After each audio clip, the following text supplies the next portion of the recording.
भगवान श्री कृष्ण अपने 127 साल के जीवन में कब कब कहाँ गए, कहाँ पर कितना वक्त बिताया और किस किस उम्र में कौन कौन से हैरान कर देने वाले कारनामे किए।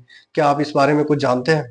नहीं जानते? कोई बात नहीं, सच सोच भाई बताएगा। अभी 2 दिन पहले ही कृष्ण जन्माष्टमी बीती है, लेकिन आज भी बहुत सारे लोग हमारे देश में भगवान श्री कृष्ण के जीवन के बारे में कुछ नहीं जानते। भगवान श्री कृष्ण की उम्र 126 साल 8 महीने थी, जिसमें से शुरुआत के 11 साल वो ब्रज लीला में बिताते हैं और उसके बाद के 10 साल मथुरा लीला में बिताते हैं।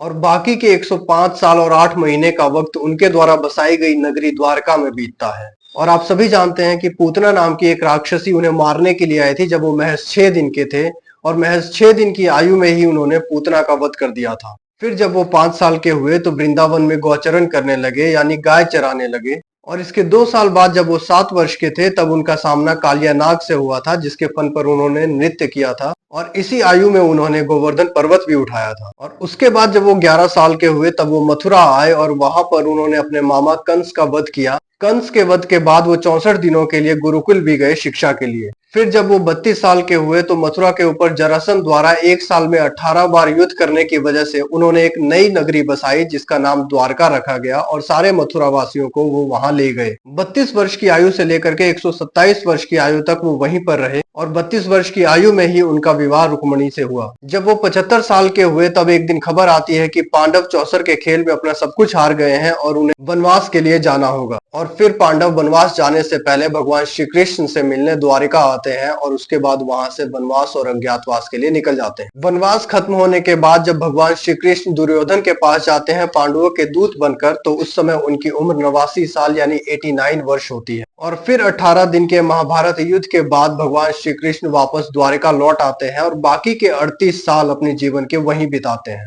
और अंत में 126 वर्ष और 8 महीने की आयु में वो अपना मनुष्य शरीर छोड़ करके वैकुंठ लौट जाते हैं। बाकी आप लोगों के हिसाब से क्या है सच सोच, कमेंट्स में बताइए। और अगर वीडियो वॉच किया लेकिन फॉलो नहीं किया तो फिर क्या किया।